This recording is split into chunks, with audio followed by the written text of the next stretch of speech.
Olá, bom dia a todos. Mais uma vez estamos aqui com esse momento intitulado Entendendo a Comunicação Espiritual com o Livro dos Médiuns. Estamos hoje na segunda parte, capítulo 4, e para que a gente entenda o capítulo 4, devemos retornar a uns vídeos atrás, o vídeo anterior e o outro ainda, em que falamos das mesas girantes. Então, é uma continuação, não é?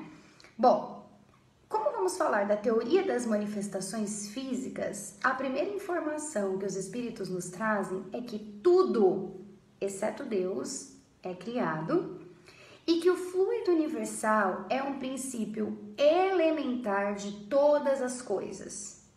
Esse fluido anima a matéria. E aí vem a pergunta, por isso eu falei que a gente precisa retomar alguns vídeos que falam sobre as mesas girantes. A pergunta que se faz para os espíritos é: como pode um espírito movimentar um corpo sólido? Então, como pode um espírito movimentar uma mesa? E a explicação dos espíritos é que o espírito não vai lá e pega a mesa, levanta essa mesa no ar e a gira. O espírito imprime nessa mesa uma força. E como é que essa força acontece? Pela combinação de fluidos. Então, o fluido universal e o fluido que o médium libera de si, juntos, são responsáveis pela mesa levantar e girar. É como se momentaneamente ela fosse animada, se ela tivesse vida por um momento, enquanto esses fluidos estão sendo combinados, então ela teria a mesa, sem ninguém precisar levantar, ela se levantaria. Entretanto, como eu disse, é necessário que haja a combinação do fluido universal com o fluido que o médium dispensa de si próprio para que essa força aconteça. É claro que um espírito pode atuar à revelia do médium. Algumas vezes o médium, algumas vezes não, muitas vezes, o médium não tem consciência de que ele emana fluido. E isso acontece sem que ele esteja, em alguns casos, isso acontece sem que ele queira, ele não precisa querer. Então, alguns espíritos podem se utilizar dessa energia para fazer uma manifestação física. Aí aqui fica um exemplo, aquele filme muito conhecido, Ghost, que ele queria se comunicar e que um espírito acaba ensinando como fazer para que as coisas se movimentem.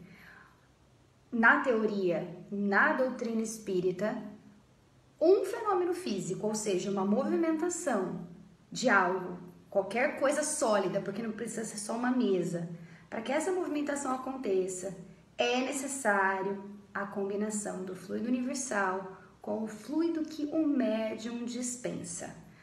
Como eu disse, isso pode acontecer independente da vontade do médium, mas precisa da vontade de um espírito.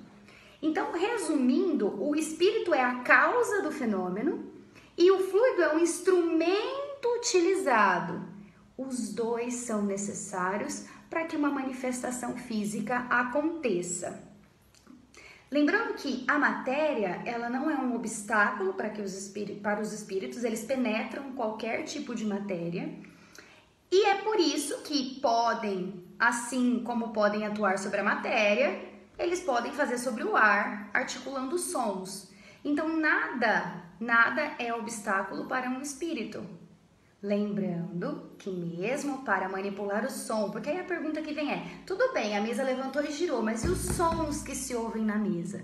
Então, assim como o espírito pode ter essa manifestação física com o sólido, ele pode captar o ar de forma a manipulá-lo e emitir quaisquer sons que ele tenha vontade. É importante a gente ressaltar que, como dizem os espíritos, nós, homens, estamos muito longe de conhecer as leis da natureza. Quanto mais evoluídos formos, mais conheceremos sobre as leis dessa natureza. Só conheceremos todas as leis da natureza quando formos espíritos evoluídos, sublimes. Então, nesse momento, o que a gente não pode é negar a realidade de um fato simplesmente por não conseguir explicá-lo. E nesse capítulo, os espíritos tentam explicar como se dão as manifestações físicas, ressaltando que nem tudo é possível compreender nessa nossa etapa evolutiva. Então, o que eu desejo para essa nossa semana é que nós continuemos na busca por melhoramento, por aperfeiçoamento e por conhecimento, que essa doutrina continue sendo parte da nossa vida e que nós estejamos sempre conectados ao amor de Deus e à sua imensa luz. Boa semana a todos!